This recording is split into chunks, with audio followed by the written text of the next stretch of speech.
Okay, let's unpack this. Today, we're diving deep into a book that's really made waves across the board. Yeah, it's got quite the reach. We're talking Robert Greene's The 48 Laws of Power. It seems to fascinate everyone from like hip-hop stars to CEOs and even prison inmates, which is pretty striking. Definitely. So for this deep dive, we've looked at a detailed blog post summarizing the keynotes, plus a pretty comprehensive Wikipedia entry covering its background and, well, its sometimes controversial reception. Mm-hmm. Our mission today for you listening is basically to pull out the most important bits of knowledge, the real insights. We want you to get a handle on the book's core ideas, how people use them, and yeah, the big impact and criticisms it's faced. Sounds good. Now, when you first encounter the 48 Laws of Power, it definitely makes an impression.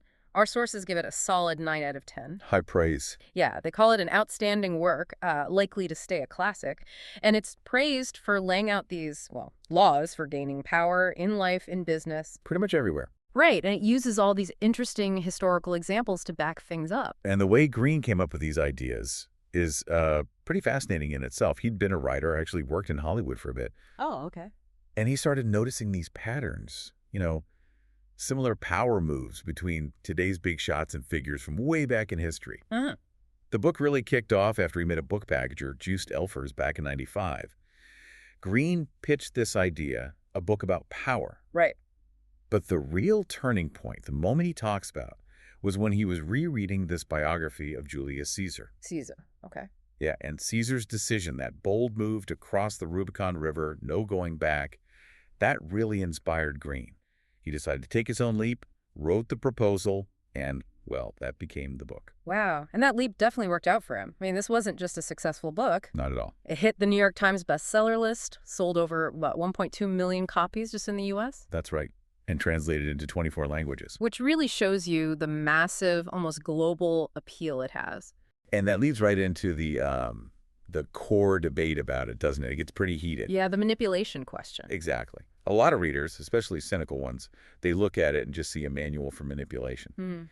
But the book itself, or Greene's argument anyway, is that these laws are just reflections of human nature. They exist whether you like it or not. So better to know them. That's the idea. Yeah. Understanding them and then choosing how or even if you use them is supposedly better than just staying ignorant. Greene himself addressed this, right? He did. He said something like he counts maybe 4 or 5 laws that are overtly manipulative. Only 4 or 5? Yeah, and that the other 44 are not manipulative at all. He kind of suggests people just focus on the really shocking ones. They cherry-pick the controversy. That's a key point then. He sees them as observations, not inventions.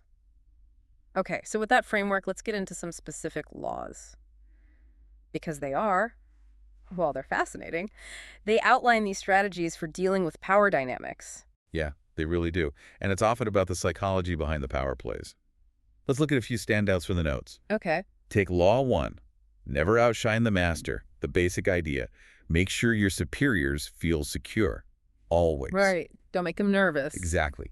If you show off too much talent, even if you're just trying to impress them, you might actually make them feel threatened, insecure. It's kind of chilling how ego works in hierarchies. It is. The strategy is to actually make them seem more brilliant than they are.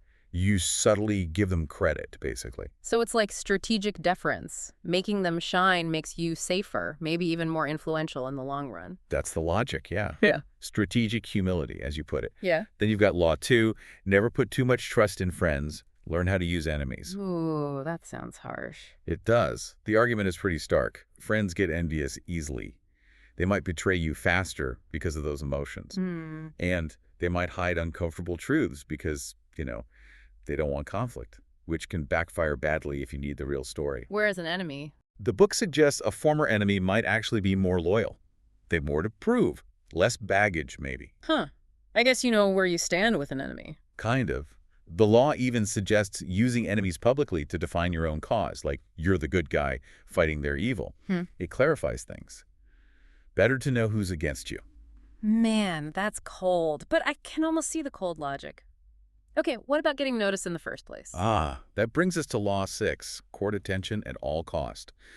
The principle here is simple. If nobody sees you, you don't count. Visibility is everything. So stand out. Right. Either by creating this unforgettable, maybe even controversial larger-than-life image. Like a P.T. Barnum kind of thing? Sort of, yeah. Or the opposite approach. Cultivate an air of mystery. Be quiet, say ambiguous things, act a little odd. Keep people guessing. Exactly. It makes you intriguing. People watch you, wondering what you'll do next. It heightens your presence. So it's performance, either loud or subtle. But what if you need to be direct, forceful? That's Law 28. Interaction with boldness. Greene argues timidity is, well, dangerous. Makes sense. Hesitation looks weak. Right. And any mistakes you make being bold, you can often fix them just by being more bold. Audacity covers audacity. Okay. There's a psychological power to it. Bolder lies seem more believable, apparently. Boldness scares people. It creates this aura of authority. Lions circle hesitant prey, right? Yeah.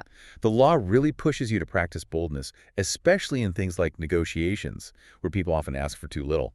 Push past your comfort zone. Okay. Be bold. Got it. Now, understanding other people, is there a law for figuring them out? Oh, yes. And it's probably one of the most unsettling ones. Law 33. Discover each man's thumbscrew. Thumbscrew? Yikes. Yeah.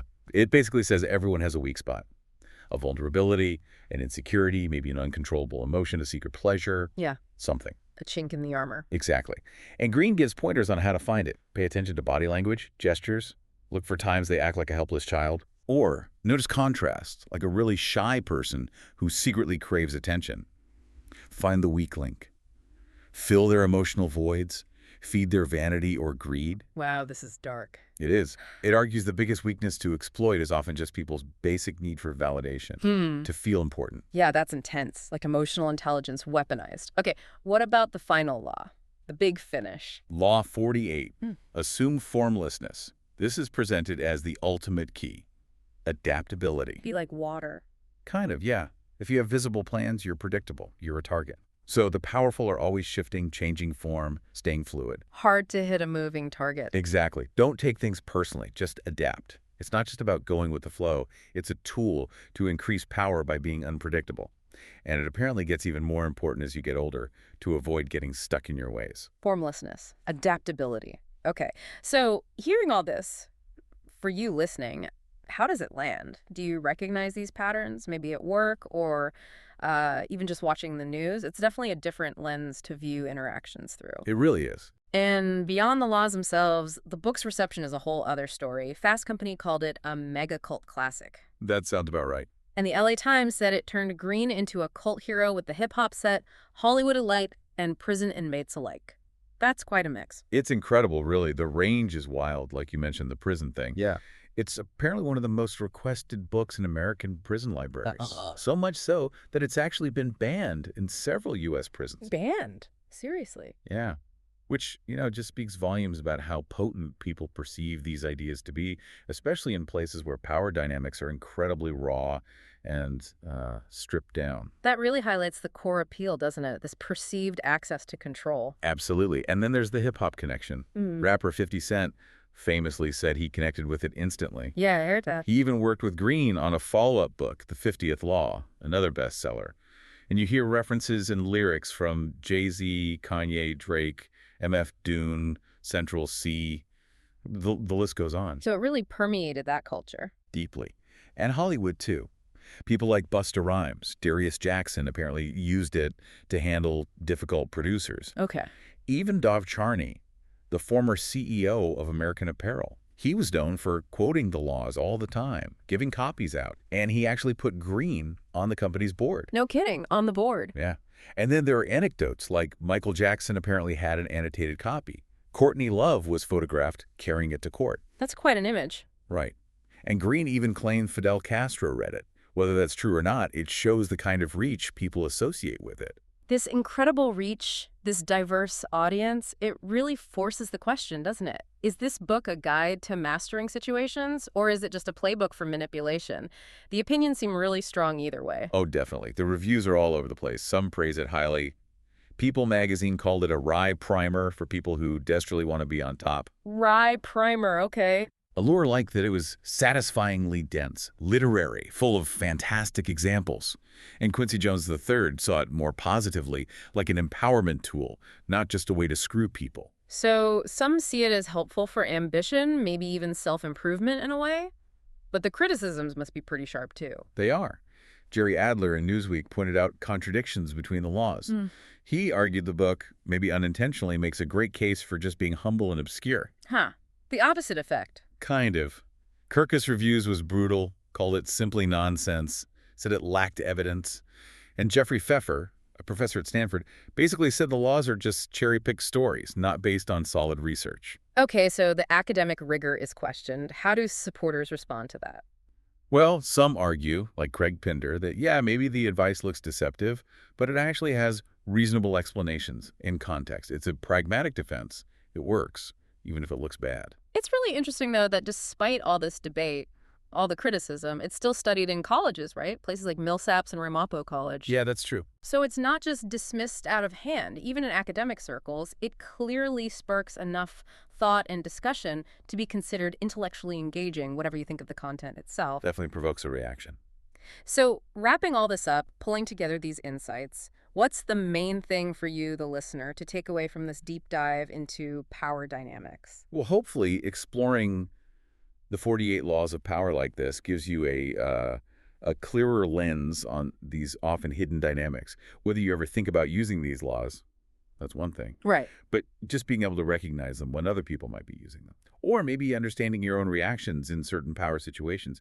That awareness itself is valuable. Yeah, spotting the game, even if you don't play it. Exactly. Whether it's in the office or, bigger world events or even just family stuff sometimes. Our aim here is always to give you that useful knowledge, those aha moments, without drowning you in information. Absolutely. So here's something to leave you with, something to mull over. If this pursuit of power, the way Greene describes it, is so often about calculated moves, hidden plans, maybe even deception, what does genuine, sustainable influence actually look like? Can you have real influence without playing those kinds of games?